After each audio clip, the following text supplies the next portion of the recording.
Hello, my dear student. Here we have a last part of the chapter number 5, measurement of length and motion. In this video, we are going to cover summary of the chapter and question answer of this chapter. We have already covered part 1 and part 2. You can go in the description box for these videos. Okay, let's start with the summary.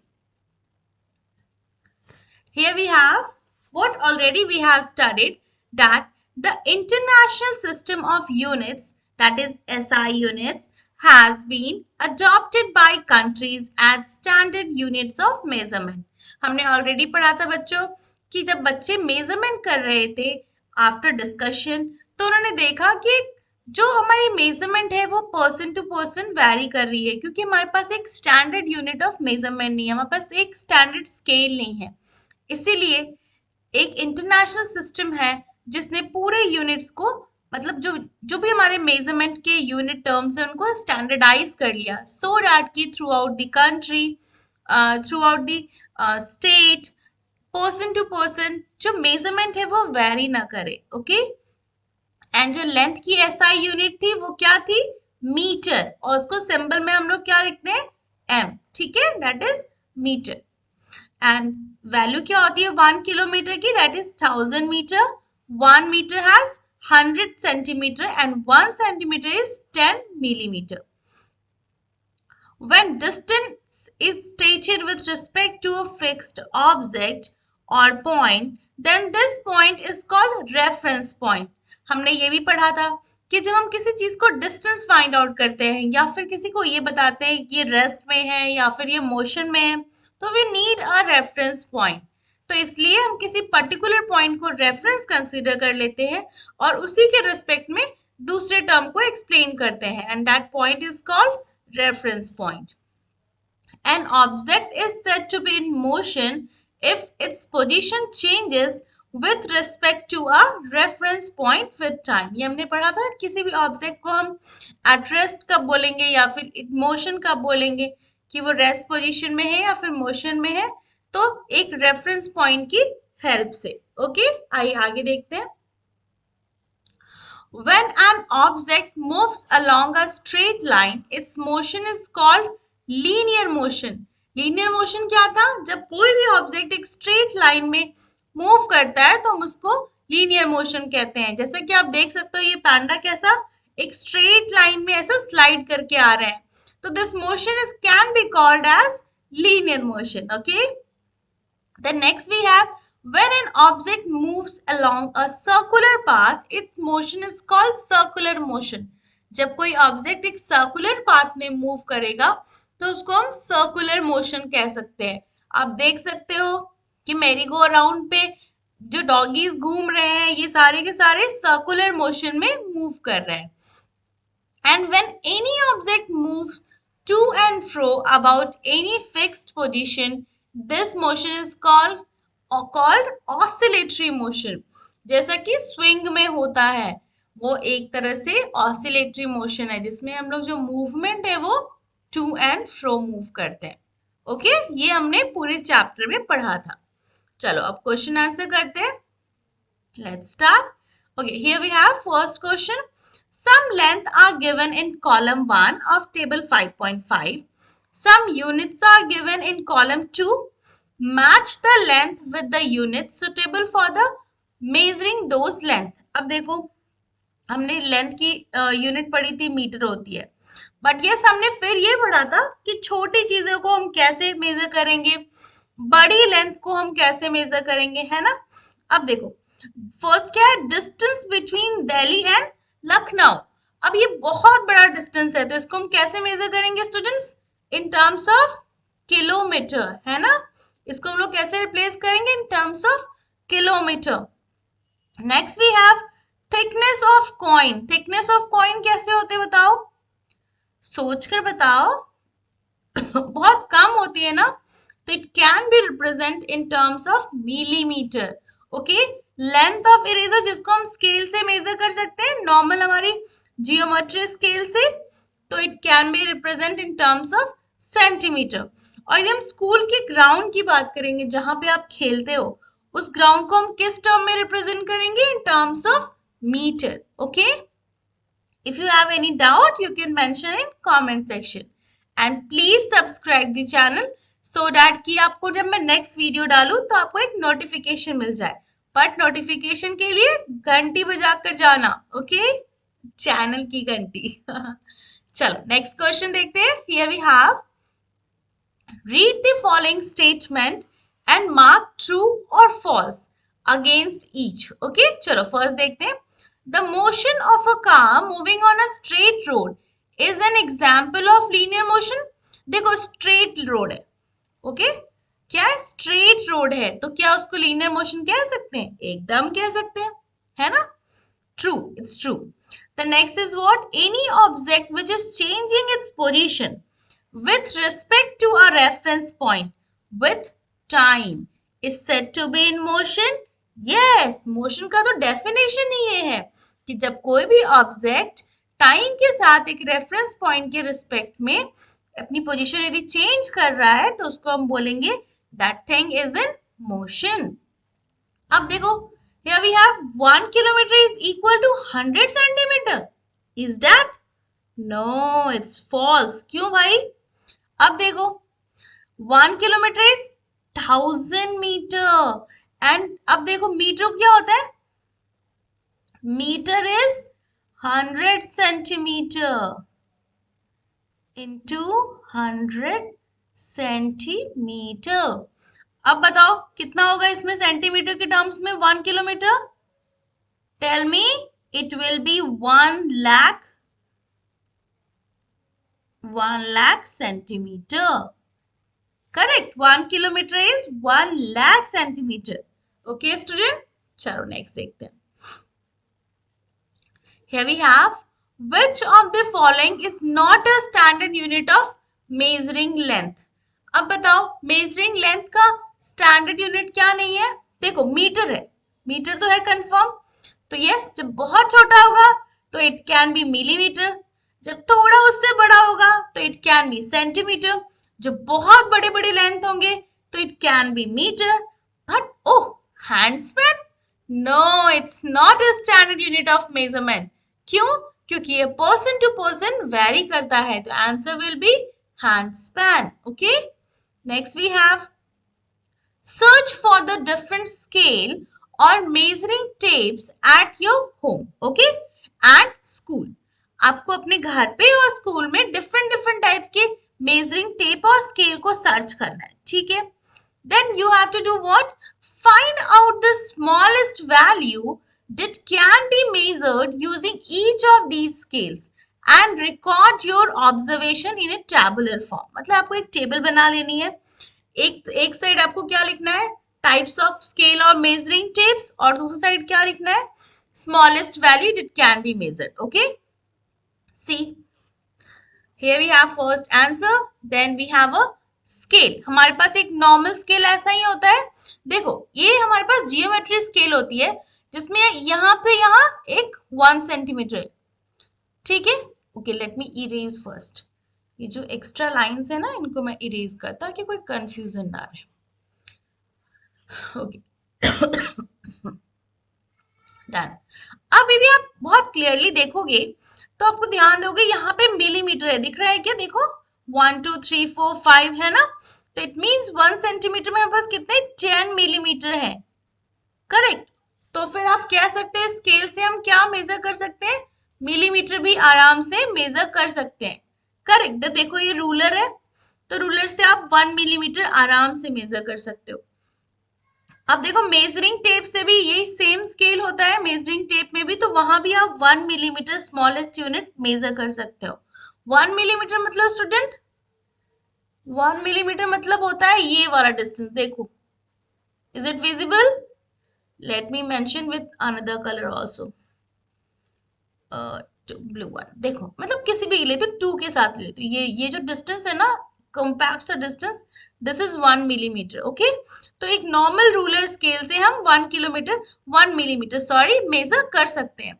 But एक जो geometry set होता है वो उसमें ऐसे होता है. देखो यहाँ पे तो ये 1 मिलीमीटर है. ओके, ये दिस वन इज 1 मिलीमीटर. और यहाँ पे हमारे पास 0.5 मिलीमीटर भी है। ये वाली स्केल आप देखोगे तो आपको मिल जाएगी जियोमेट्री स्केल में। बोलना मैम मतलब जब भी आप स्टेशनरी शॉप पे जाओगे कि मिलीमीटर वाली स्केल देंगे तो वो ये भी देंगे, जहां पे आप 1 मिलीमीटर के साथ मिनिमम वैल्यू आप 0.5 मिलीमीटर भी मेजर कर सकते हो। तो वही मैंने यहाँ मेंशन किया, geometry set ruler is 0.5 millimetre. Okay, but yes यदि आपको ना मिले तो देन डोंट मेंशन। अब आपको मिला ही नहीं तो आप क्या करोगे, है ना। चलो नेक्स्ट क्वेश्चन देखते हैं।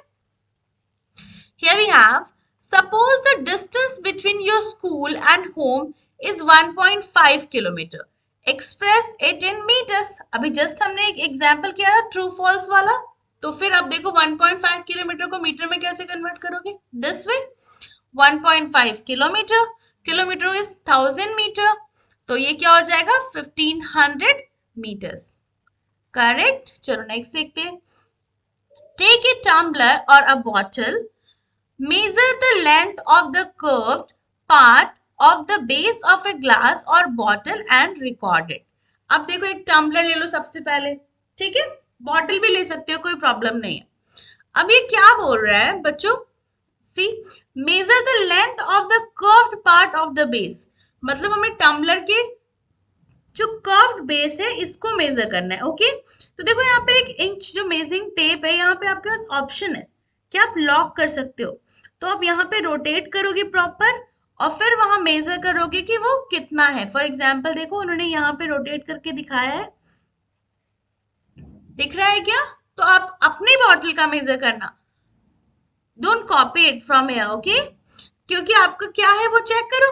फॉर एग्जाम्पल यहाँ आपको दिख सकता है कि ये 25 सेंटीमीटर के अराउंड है, तो आप लिख सकते हो कि curve part of the base of the bottle is 25 centimetre. Okay, हाँ एक और बात, ये आपकी स्केल से मेजरमेंट नहीं होगी, बट स्केल से यदि करना चाहो तो कैसे होगी। आप एक थ्रेड ले लो जिसको अपने बॉटल के चारों तरफ बेस में ऐसे राउंड कर लेना, तो एक थ्रेड का आ जाएगा डिमेंशन, उस थ्रेड को अपने स्केल पे मेजर कर लेना, है ना। यदि आपके पास फ्लेक्सिबल मेजरिंग टेप नहीं होगा तो you can measure in this way.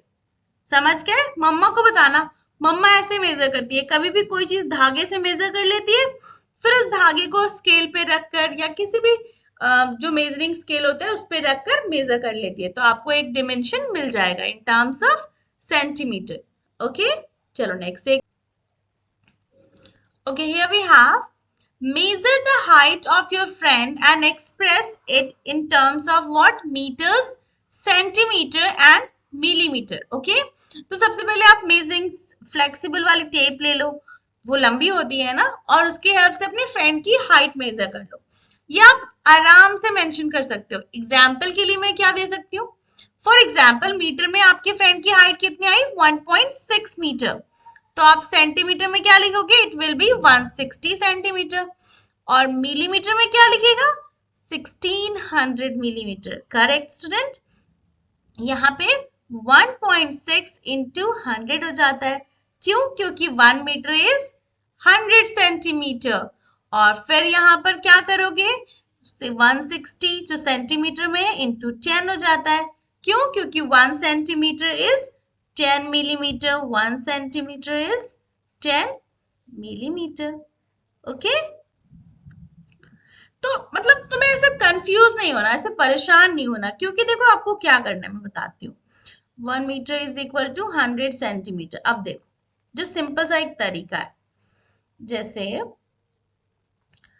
आप जैसे वहां आपने आपको कोई यूनिट मिली 1.6 मीटर, ठीक है, आप क्या चाह रहे हो कि इस मीटर को हम सेंटीमीटर लिख दें, तो अब देखो कि इस मीटर में कितना सेंटीमीटर होता है, तो वो लिख दो 1.6 इंटू कितना सेंटीमीटर, 100 सेंटीमीटर। अब आ गई ये यूनिट। अब हम चाहते हैं ये सेंटीमीटर कम्स टू मिलीमीटर, तो हम ये क्या चाहेंगे, 1.6 इंटू 100 तो था ही, अब सेंटीमीटर को मिलीमीटर में क्या लिखेंगे, 10 मिलीमीटर, तो हमारी पूरी यूनिट क्या हो गई, मिलीमीटर में। तो इट्स वेरी सिंपल, कोई डाउट होगा तो you can mention in comment section. Okay, आओ नेक्स्ट देखते हैं। Give two example each for linear, circular and oscillatory motion. Although हमने बहुत बार ये कर रखा है, आप चैप्टर्स में देखोगे तो आपको बहुत क्लियर हो जाएगा, है ना। हमने स्विंग्स वाले सारे जो चैप्टर के जिसमें बच्चे पार्क में खेल रहे थे उसमें भी सारे एग्जाम्पल्स ले रखे हैं, but still you can mention. Linear में क्या लिख सकते हो, car on a straight road, a train on track. Circular में a hands of a clock, या फिर स्पिनिंग टॉप, लट्टू जो घूमता है। ऑसिलेटरी में अ स्विंग और अ पेंडुलम, आपके घर में जो वॉल क्लॉक होगी जो बड़ी सी होती है जिसमें एक पेंडुलम घूमता रहता है, तो उसके पास क्या होता है, वो क्या मोशन रहता है, किस मोशन में रहता है, ऑसिलेटरी मोशन में। ओके, चलो नेक्स्ट देखते हैं। You are given a coin, ठीक है, आपको एक कॉइन दिया गया, you are given a coin. Estimate how many coins are required to be placed one after the other lengthwise without leaving any gap between them to cover the whole length of the chosen side of a notebook. Verify your estimate by measuring the same side of the notebook and the size of the coin using a 50 centimeter scale. Okay, इसका बहुत simple सा example मैं देती हूँ। सबसे पहले आप क्या कर लो, एक कॉइन आपको मिली, उसकी लेंथ मेजर कर लो, तो आपको देखा हो कि ये 2.5 का है, ठीक है। अप्रोक्सीमेट जो कॉइन का लेंथ है इट विल बी 2.5। देखो मैंने मेंशन किया, आप दोनों तरीके से मेजर कर सकते हो। इट विल बी अराउंड 2.44 करके ऐसा आएगा, है ना। तो ये हो गया। उसके बाद आप क्या करोगे, एक नोटबुक ले लोगे, उस पे आप स्केल से मेजर कर दोगे, तो आप देखोगे कि ये नोटबुक हमारा 15 सेंटीमीटर का इतना एरिया हो गया। देन आप दोबारा से स्केल इसको यहाँ पे ब्लॉक करके आपने यहाँ पर एक मार्किंग कर ली कि भाई यहाँ तक हमने मेजर किया। तो नेक्स्ट आप क्या करोगे, फिर अगेन स्केल ले लोगे, वो एरिया को कवर करोगे, तो आपको आई इतना डायमेंशन 7.5। इट मींस व्हाट, कि हमारी जो लेंथ की नोटबुक की लेंथ कितनी है, 15 plus 7.5 22.5 centimetre. Okay okay, then do you remember हमारे पास कॉइन का कितना लेंथ था, हमारी कॉइन का लेंथ है 2.5 सेंटीमीटर और नोटबुक की लेंथ है 22.5। तो जो आप 22.5 को 2.5 से डिवाइड करोगे तो it will become 9 coin, correct, हमें 9 कॉइन लगेगा। और हम उसको अरेंज करेंगे तो देखो कैसा होगा, ऐसा ही अरेंज होगा। पूरे लेंथ में हमारे पास कवर करने के लिए इन टोटल 9 कॉइन की जरूरत पड़ेगी। तो आप लिखोगे कैसे, number of coin required is 22.5 divide by 2 point, आप ऐसा भी कर सकते हो, डिवाइड बाय 2.5, ये मत लिखना। तो इट विल बिकम 9। तो अब सारे कॉइन को काउंट करो, 1 2 3 4 5 6 7 8 9, है ना। तो the number of coin required to cover the length of the notebook is equal to 9। okay student, आओ नेक्स्ट देखते हैं। Observe different objects around you. It is easier to express the length of some objects in millimeter, some in centimeter and some in meter. Make a list of 3 objects in each category and enter them in table 5.6। Okay, ये आपको mention करना है। मैंने example के लिए एक एक या दो दो एग्जाम्पल दे रखा है, आपको और भी मतलब इन टोटल आपको 3 ऑब्जेक्ट हर कैटेगरी में मेंशन करना है। ओके, फॉर एग्जाम्पल मिलीमीटर में आप क्या लिख सकते हो, thickness of coin, thickness of pencil, या फिर आप मेंशन कर सकते हो थिकनेस ऑफ नोटबुक, जो शीट होती है आपकी उसकी भी थिकनेस आप मेंशन कर सकते हो। ओके, सेंटीमीटर में आप क्या लिखोगे, length of a pencil, length of a book और लेंथ ऑफ इरेजर, करेक्ट, आप लिख सकते हो। मीटर के लिए height of door, length of room, length of ground, correct. तो आप ये मीटर के लिए यूज कर सकते हो।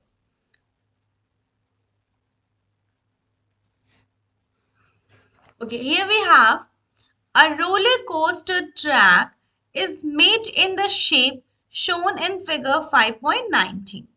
A ball starts from point A and escapes through point F. Identify the types of motion of the ball on the roller coaster and corresponding portion of the track. आपको ये बताना है कि जो आपका ये ट्रैक है ABCDEF, ये कौन से मोशन में इसमें बॉल आपका ट्रैवल करेगा, है ना। इस ट्रैक पे बॉल का कैसा मोशन होगा। यदि आप ध्यान से देखोगे तो ए से बी, बी से सी एक कैसा एक स्लाइड की तरह है, तो ये हमारा लीनियर मोशन होगा। ई से एफ अगेन हमारे पास लीनियर मोशन में रहेगा, है ना। और हमारे पास बच्चों यदि आप सी डी और ई को ध्यान से देखोगे तो वहां पे एक सर्कल फॉर्म हो रहा है, तो यू कैन से कि वहां पे हमारा जो बॉल रहेगा वो सर्कुलर मोशन में रहेगा। यहाँ पे किसी भी ट्रैक में टू एंड फ्रो मतलब बॉल ऐसा कहीं भी अप डाउन नहीं कर रहा, तो कहीं भी ऑसिलेटरी मोशन नहीं रहेगा। तो you can write and in answer कि ए से B, B to C and E to F has linear motion and C to D, D to E has circular motion. Okay. और next question देखते हैं। Tasneem wants to make a meter scale by herself. Tasneem क्या चाहती है कि वो एक metre scale खुद से बनाए। Okay. She consider the following material for it. तो वो कुछ मटेरियल लेती है, ऑब्वियस है किसी चीज पे बनाएगी।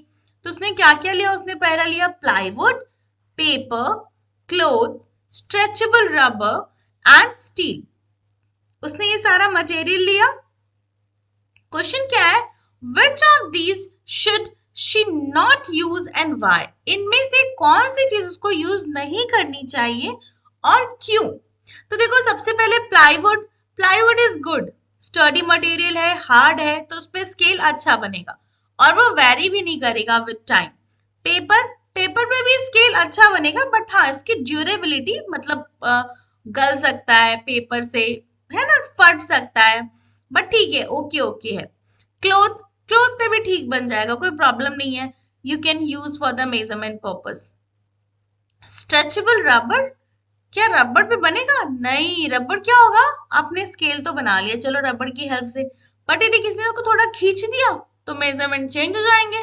तो रबर तो एकदम a big no. Correct. Steel is good, steel की आपके पास स्केल होती भी है ना, बहुत हार्ड और अच्छा मटेरियल होता है, तो हम स्टील की भी मटेरियल को यूज करते हैं to design a scale.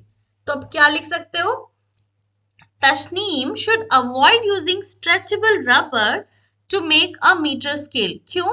Because it can stretch and would not provide accurate measurement. Plywood is the best for meter scale. यदि आप उसके ईज को देखते हुए हम बोलेंगे तो प्लाईवुड इज द बेस्ट। पर यस, यदि हम सब पे कमेंट करेंगे तो we can mention steel is will be rigid मतलब हार्ड होता है, ड्यूरेबल होता है, बहुत दिन तक टिकेगा एंड प्रोवाइड एक्यूरेट मेजरमेंट। यदि उसमें कोई वेरिएशन नहीं होगा स्केल में तो ऑब्वियस है कि it will provide accurate measurement. Paper can be used if properly reinforced to prevent bending, है ना, पेपर मुड़ जाते हैं ना कहीं कहीं, तो यदि वो कहीं भी बेंड हो जाएगा तो मेजरमेंट इनएक्यूरेट हो जाएगा, मतलब गलत हो जाएगा। क्लोथ इज अगेन फ्लेक्सिबल, के लिए वो यूज कर सकते हैं, बहुत इजी होगा। Can be use for the measuring curve service but not ideal for precise measurement like metre scale. Correct. Stretchable rubber should be avoided as it can change its length when stretched and would not give a consistent measurement. या फिर आप लिख सकते हो would not give a accurate measurement. Okay? चलो next देखते हैं। Subscribe the channel. Okay. Think, design and develop a card game on conversion of unit of length to play with your friend. अब देखो, इसमें एक कार्ड गेम आपको create करना है। सोच के आप इसमें कुछ भी क्रिएटिव कर सकते हो। फॉर एग्जाम्पल, सबने ले लिया, किसी के कार्ड पे metre, centimetre, millimetre and kilometre लिखा है और कुछ के कार्ड पे नंबर्स लिखे हैं, और फिर जब किसी ने कहा कि 1 किलोमीटर कैन बी, तो झट से किसी ने कहा इट विल बी 1000 मीटर, कि फिर किसी ने कहा 1 सेंटीमीटर कैन बी, तो किसी ने कहा इट विल बी 0.01 मीटर, या फिर इट विल बी 10 मिलीमीटर, है ना। इस तरीके से आप मेंशन कर सकते हो। तो आप एक सिंपल सा कार्ड ऐसा millimetre, centimetre, metre and kilometre को रखते हुए खेलने के लिए बना सकते हो। It's a creative game student, आप कुछ भी क्रिएट कर सकते हो for the play purpose. Okay, चलो नेक्स्ट देखते हैं। Here we are learning further. इसमें आपको सोच के कुछ क्रिएटिव करना है। ये अच्छी एक्टिविटीज है जो आपको सोचने के लिए मजबूर करेंगी क्या हो सकता है ना। अब देखो यहाँ पर, can you find a thickness of a single page of your notebook और text book using a scale? Think of a way and write it. Carry out the activity and report your result.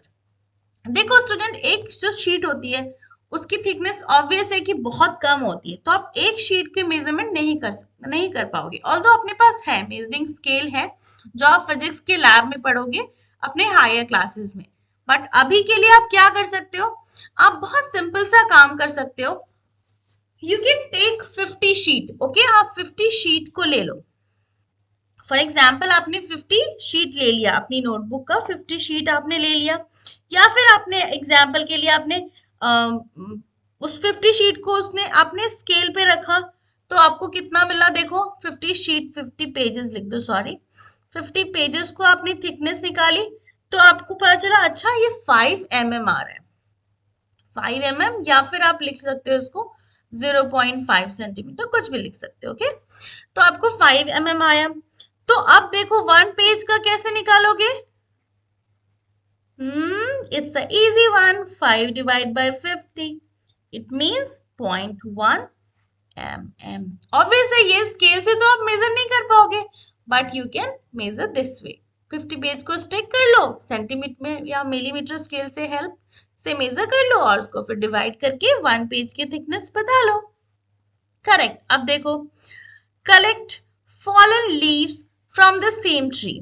Identify the name of the tree whose leaves you have taken.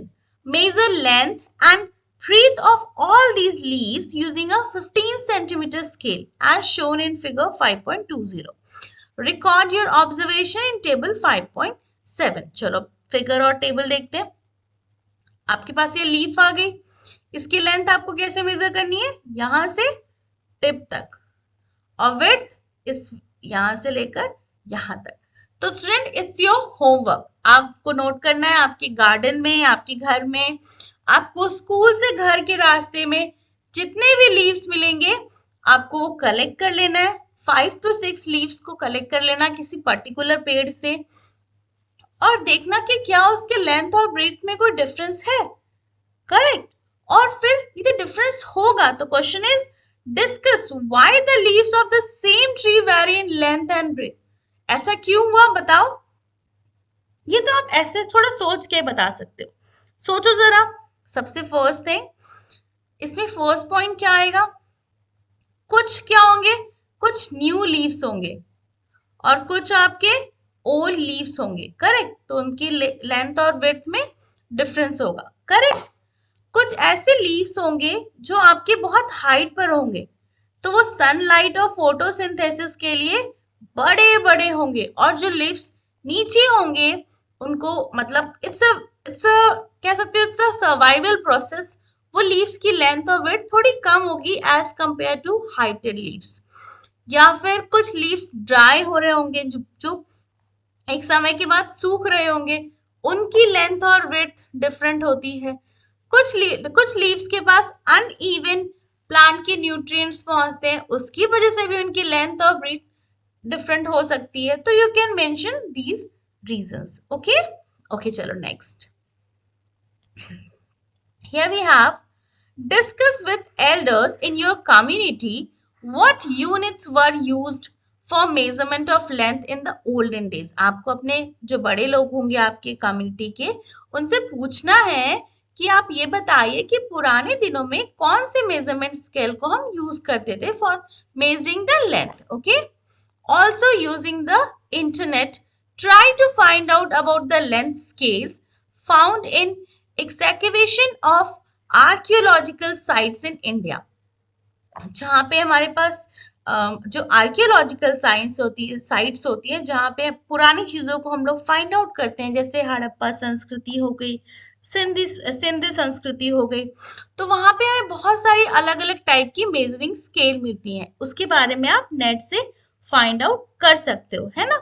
वहां पे भी वो लोग different type की marking scales use करते थे, जिसपे अलग डिफरेंट टाइप की मार्किंग होती थी, बट हाँ वो कॉमन होती थी थ्रू आउट द कंट्री, तो वो उसको एज अ स्केल यूज करते थे। पुराने टाइम के हम लोग अंगुल से मतलब उंगली से, जो फिंगर की विड्थ होती है उससे भी मेजरमेंट होता है, हस्त से मतलब हाथ के भी लेंथ से मेजरमेंट होता है, या फिर जो लंबी लंबी डिस्टेंस होती थी उसको हम धनुष और योजनास कहते हैं, योजन से भी मेजरमेंट करते थे। तो इसके बारे में आप डिटेल में निकाल के आपको you have to write it down. Okay, the next we have create a maze using lines of 1 centimeter and 2 centimeter and their combination. Part of it has been made for you in figure 5.21. Now use your imagination and expand it to a size as big as you want. देखो ये ना भूल भुलैया है, जैसे हम लोग path find out नहीं करते, चूहा को बिल्ली तक पहुंचाओ या पैरट को ट्री पर पहुंचाओ, है ना, आप सबने बचपन में खेला होगा।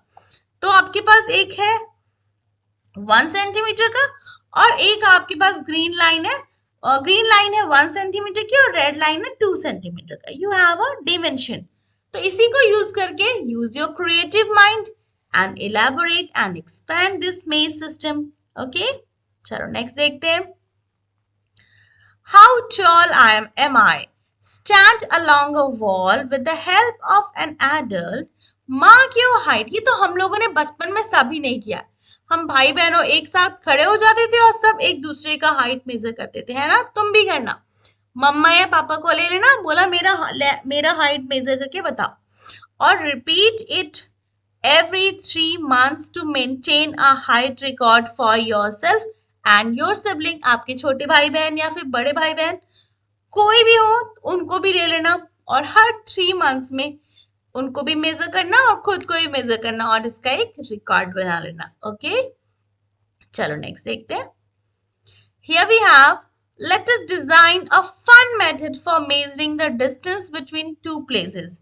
By using a bicycle, attach a flexible metal strip to the spoke of the front wheel in such a manner that it hits the frame of the bicycle, holding the wheel every time it crosses it and produces a sound.